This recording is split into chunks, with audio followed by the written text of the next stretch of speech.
It is a phenomenal space to get into for artists and designers. So many people in this space do not have any of those skills. So if you know how to create a beautiful book cover and a beautiful interior, you have such a leg up. It's so much easier to learn the research portion of this whole process than it is to, I mean, obviously as an artist or a designer, you know, it takes years to hone those skills. So if that's something you've already got, you've really got a huge advantage over everyone else that's just kind of pursuing this as a business model, but coming to it with none of those skills of their own. It's the Inspiration Place podcast with artist Miriam Schulman. Welcome to the Inspiration Place podcast, an art world insider podcast for artists by an artist, where each week we go behind the scenes to uncover the perspiration and inspiration behind the art. And now, your host, Miriam Schulman. Well, hello, Passion Maker. This is Miriam Schulman, your curator of inspiration and author of the book Artpreneur, and you're listening to episode number 226 of the Inspiration Place podcast. I am so excited that you're here today. We have a very special guest, and before I bring her on, I just want to give you a little story about how we met. As longtime listeners know, I had been a partner for promoting Amy Porterfield's digital course academy that is not open at the moment. But one of the advantages of being an affiliate for somebody, and in case you don't know what an affiliate is, it means I promote somebody's program in return for a commission. And because I get a commission, that's why I offer a big bonus package, because I'm being compensated for it. So I do have about 30 artists who joined DCA through me, and you'll be meeting them actually in the coming year, because I promised everyone who launches their course that they'll be invited back to the podcast to talk about their course. So you'll get to meet a lot of those artists. But in the meanwhile, let me just tell you about my guest. One of the things I love about being an affiliate is you get to meet other online course creators in different niches. And today's guest is in a niche that is very appropriate for artists. So I'm going to introduce her in a moment, but she and I were both the top 10 affiliates. I think Amy had about 150 affiliates or something like that this year. And you don't really get to meet them all because we're in what's known as a Slack channel, which is kind of like a texting service. So it's not like a Facebook group where you really get to meet anybody. But I did get the attention of people who are on the top of the leaderboard. So I'm going to have to define a lot of terms today, I realize. So what a leaderboard is the people who bring in the most leads or the most sales. They post like the top 10 people, and that is to encourage healthy competition among the people on the top. And I actually am very motivated by competition. I am a very sore winner. Let's put it that way. I'm not a sore loser, but I'm a sore winner. Like, I really do like to win. Nobody, when I play tennis with my friends, I'm really into winning these little games in the tennis clinic, and I just like winning. So that is super fun. But you also, when you're on the leaderboard, you get the attention of the other affiliates and they get your attention, if that makes sense. So today's guest was also on the leaderboard. So I went to check her out and I saw her content was so appropriate for the podcast that I knew I had to introduce you to her and have her on. So what she does is teach something called low content publishing, which I really didn't know what it was. I will ask her to explain what that is during the interview today, but low content publishing is very well suited for artists and designers. It's a great way to generate passive side income from your art or design work. It's a great way to help an artist or designers build their email list, because when you create these low content publishing, and low content publishing are things, just in brief, I can explain, it's something like a coloring book or a planner or a notebook. And one thing that you can do when you create this kind of content is that you can put your lead magnet inside your coloring book. And then, of course, you can make money selling it on Amazon. Now, most self-publishers in this space don't have the advantage of being a professional artist or designer. So artists and designers have an advantage over everyone else to create professional, high-quality covers and interiors that can really stand out in the sea of the low-quality books being published by so many others. Because people who are not artists and designers, they rely on stock imagery and things like that. And then a lot of it looks the same. But as an artist, you can use your own intellectual property on these things. As you're listening to this, I actually have my book Artpreneur available for pre-sale. And I know you can't get the book in your hands until January when it hits the bookstores, or when, if you pre-order online, it'll arrive in your inbox. But I do have something else that is totally fun that you're going to want to get your hands on. So if you go to schulmanart.com/book, that's my pre-order page. And there are several bonuses on that page that you'll be eligible for when you pre-order. You can order the book either online or go to your local bookstore, order it, and then bring the receipt to this page. Either way, I'm not going to penalize you. You enter your name, your email, and your order number. Let me just tell you what you get right away. So that is what I'm working on right now in the studio. Is I created an entire art journal based on the book. So each of the chapter titles is an affirmation. So those of you who got your hands on 12 affirmations, and I'll make sure I'll link the 12 affirmations in the show notes as well. If you've got your hands on that, what I did was each of the chapter titles, it's an affirmation and a mantra. And I put each of those chapter titles, each of those affirmations is a different art journal page. And so I created a whole course around it. Now, normally with online classes, I would charge several $100s for a course like this. In fact, I have. So I have Painting with Words is an art journal course, and that one will link for you in the show notes as well.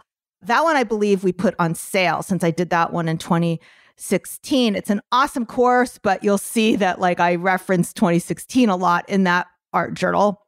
But you can get a brand new course, brand new.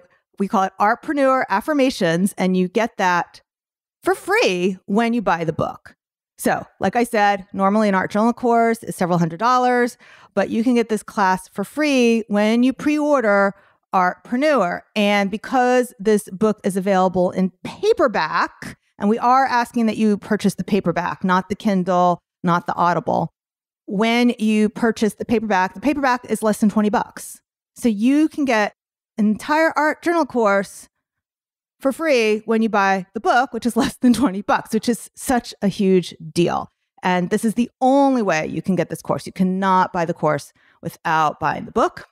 So if you want to get your hands on that, go to schulmanart.com/book. I am editing all the videos right now, which is super fun. And I can't wait to share it with you. And we'll be dripping those out week by week. And the first video should be ready as soon as this podcast airs. So you don't have to wait any longer. And if you've already pre-ordered the book, thank you so much. You will be getting that first video very soon this week, we hope. All right. So without further ado, let's go on with the show. From award-winning yet acutely dissatisfied art director working in a multinational advertising agency to a wildly passionate and stubbornly persistent online entrepreneur, today's guest is obsessed with helping others discover and then monetize their unique talents, skills, and knowledge. After building a multiple six-figure passive income business, creating and selling journals, planners, notebooks, and more through the Kindle Direct publishing platform, she now teaches others how to do the same through her YouTube channel and her digital course, Low Content Profits Academy, which has helped over 3,000 students to date. Her work has been featured in Money, Applied Arts, and the Advertising and Design Club of Canada. Please welcome to the Inspiration Place, Rachel Harrison-Sun. Well, hey there, Rachel. Welcome to the show.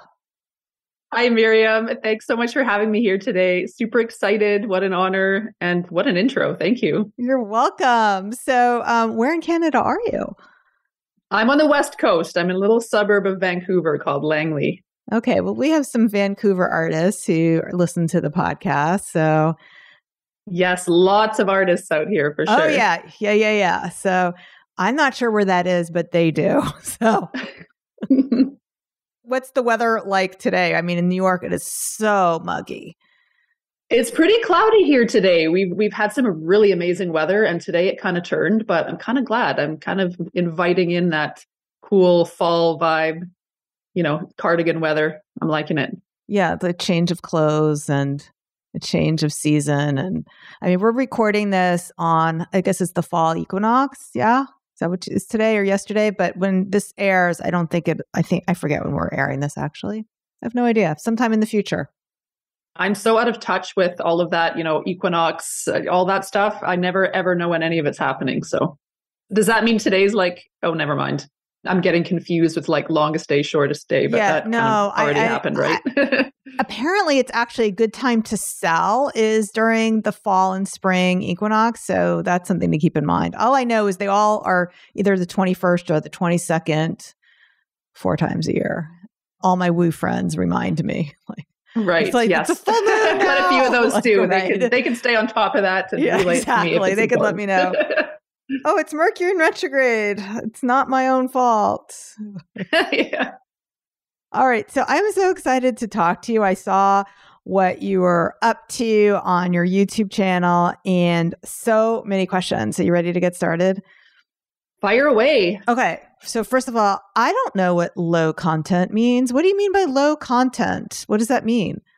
So it's pretty self-explanatory, but it's basically books that have yeah. I know, nobody that hears it right off the bat knows what it is. But then when I explain it, it's of course, it's not really a word that's, in the vernacular that people would just know, but it's books that have little to no content, often repeating content. So this can be daily planners, it can be journals, notebooks, coloring books, activity books, puzzle books, kind of anything that kind of doesn't fall into your typical fiction or nonfiction category. Got it. Kind of lump in with this low content. Yeah. Okay. But this is a good thing, I'm assuming, for people who are listening, who are artists, who maybe want to do coloring books and actually really make some money off of it. Am I right? It is a phenomenal space to get into for artists and designers. So many people in this space do not have any of those skills. So if you know how to create a beautiful book cover and a beautiful interior, you have such a leg up. It's so much easier to learn the research portion of this whole process than it is obviously as an artist or a designer, it takes years to hone those skills. So if that's something you've already got, you've really got a huge advantage over everyone else that's just kind of pursuing this as a business model, but coming to it with none of those skills of their own. But yeah, you can be using prints that maybe you haven't sold yet, or, so many artists, I'm sure, have stuff that just kind of is sitting there collecting dust. Nothing's being done with it. You can use those prints as book covers. If you're an illustrator, you could create a coloring book from scratch. Even things like branded prompted journals or anything, any of these low content books, depending on your own skill set as an artist or designer. I think it fits really, really well, the low content publishing and anyone that's in art and design. I think the two can marry very wonderfully. Okay. So I know your background is as an art director. Did you do this in your past job for a corporation, or did you only start doing this when you broke out on your own? So I had actually decided that I no longer wanted to, I knew that I didn't want to climb the corporate ladder any further. I didn't want to be a creative director. And mainly, I just didn't want to work for anybody else. So I kind of just came across this looking for ways to make money online, which I'm sure so many of us have typed that into Google, how to make money online. And I just came across this idea of this business model, which is essentially you hop on over to Amazon, you do some research, figure out what types of books people are looking for, and then you go and create the books, or you outsource someone else to create the books. And so that's what I started doing. And I did that until I'd sort of built up enough of an income that I no longer had to work. And now that decision was kind of made for me a couple of years in because I ended up getting laid off. But by that point, things had, I had the momentum going where I didn't actually need to find another job. So when I first started, I actually started doing this with nonfiction books. So I would hire a ghostwriter to create mostly recipe books for me at that time. Okay. And then after doing some nonfiction, I got into romantic fiction because that just seemed to be kind of a hot niche to get into.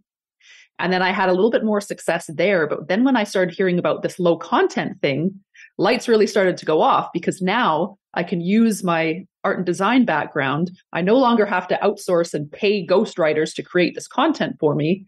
And I can, really, all of my skills were kind of converging in that one area. And that's where things really took off for me because I no longer, essentially, I could just keep all of the profits to myself at that point. Tell us about the first thing you put out with a low content product. Oh gosh. Or was it a suite of products? The very first one, it would probably either be a journal or a notebook or a planner. This is going back to 2017.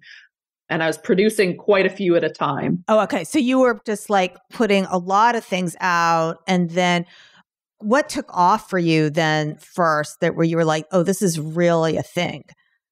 I think probably the first things that really started to take off for me were planners. Okay. And the great thing about this, if you create one interior, and it depends on the type of book, but you could reuse that interior and create multiple covers. So for example, for a daily planner, I would create that planner, the interior, and of course it would take several hours. But then I could create 5 or 10 or 15 different covers. And now I've got 5 or 10 or 15 books that I'm publishing at once. And if one of those takes off, I can kind of pay attention to which designs are resonating. And then maybe I take that design and now I create a notebook or a journal. And now I can, in my listing, say, if you want to get the matching journal or the matching notebook, check out my author page. And so as you get going, you kind of can create these webs of, like series of books, like a planner and a journal that have the same cover. Yeah. So you can reuse these interiors. Now, of course, that's not going to be possible for certain things. Like you're not going to take a coloring book and then have the same coloring book with 10 different covers. But you can do it with things like notebooks or planners. You just kind of have to imagine yourself, if you walk into a bookstore, what would kind of make the most sense? I mean, many of us are used to seeing planners with lots of different covers. Most of us, if we're buying a planner, we're going to buy it based on the cover. I know I do. Oh, I'm a planner junkie. So if the inside needs to work for me, yes.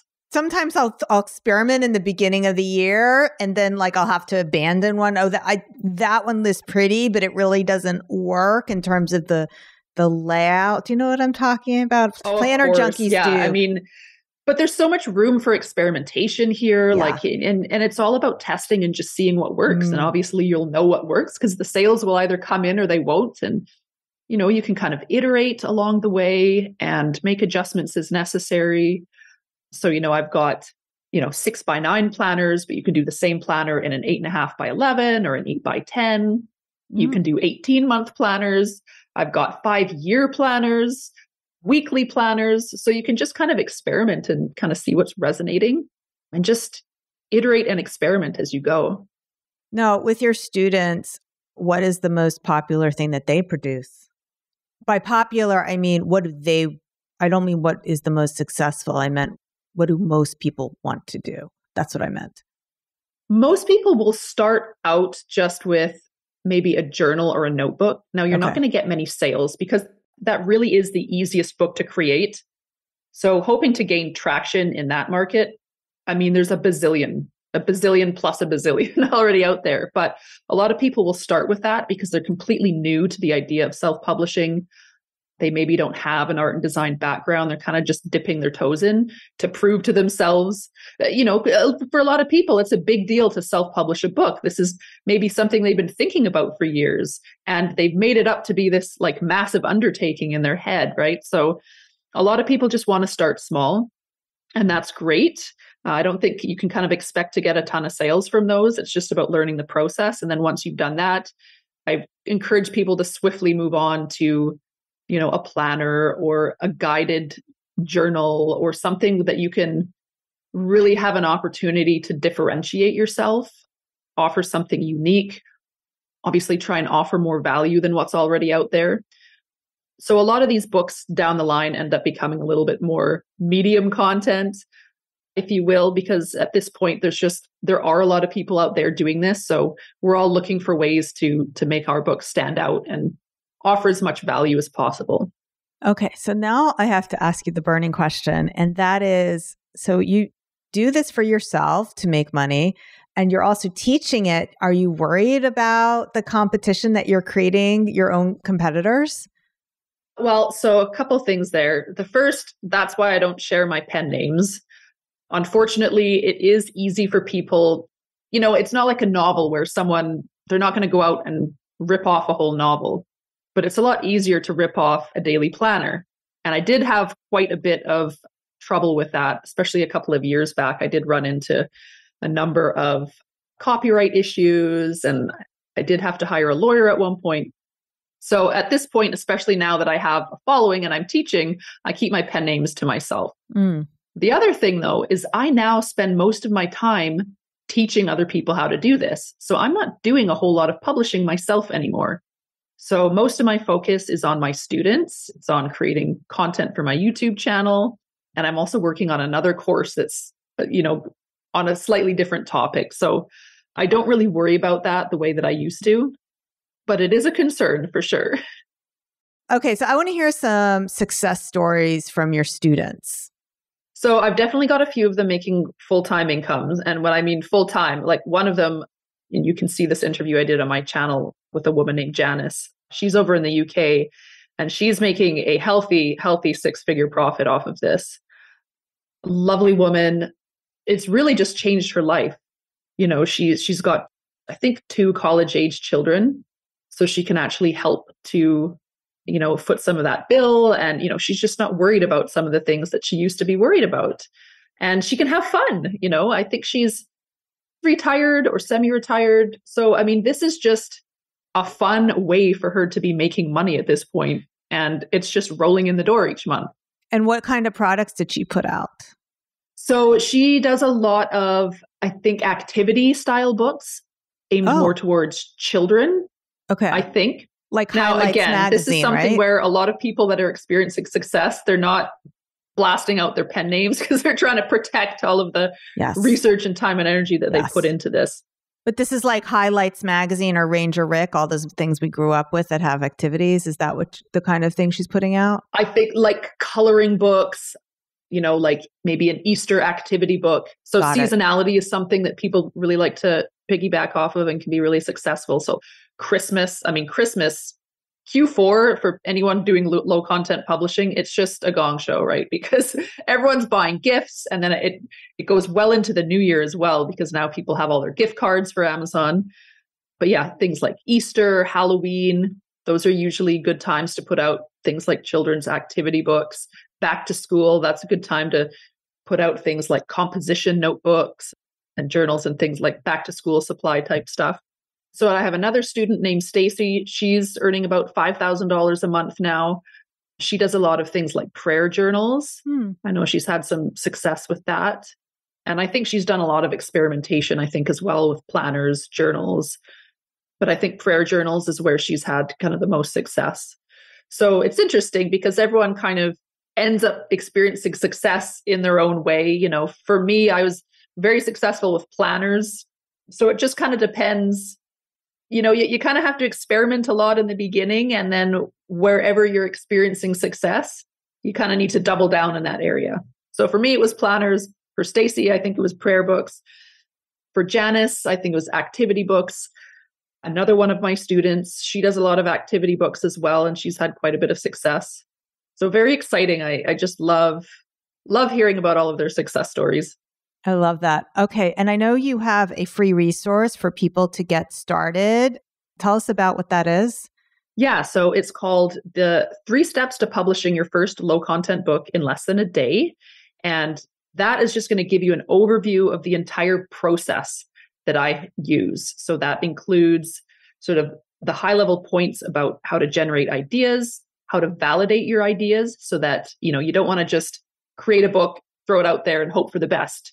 The way I do it is I do all of my research up front.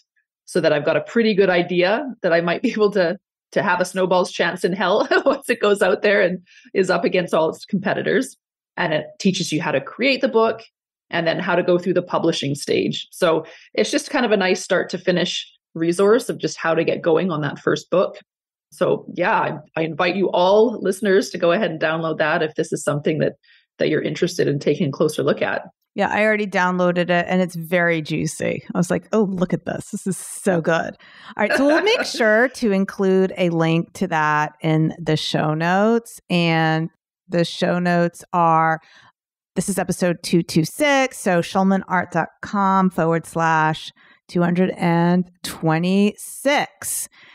And don't forget, if you liked this episode, be sure to share it. You can take a screenshot of it and tag @SchulmanArt. I'd really appreciate if you share that on the socials. And don't forget to check out the pre-order bonuses, Artpreneur Affirmations, the art journal course that you get absolutely free when you order the book Artpreneur. So to check that out, go to schulmanart.com/book. And Rachel, do you have any last words for our listeners before we call this podcast complete? Yeah, I would just say if this is something you're interested in, go ahead and I'm sure most of you artists listening, you've got artwork sitting there that you could be doing something with. This is a great way to get it out there and get your art out there, become a little bit more well-known that way, but potentially turn it into a passive income stream. I mean, how amazing is that? So that's my last little piece of advice, I guess. I love it. All right. Well, thank you so much for being with me here today. All right, my listener, thank you as well. And I will see you the same time, same place next week. Stay inspired. Thank you for listening to the Inspiration Place podcast. Connect with us on Facebook at facebook.com/SchulmanArt, on Instagram @SchulmanArt, and of course on schulmanart.com.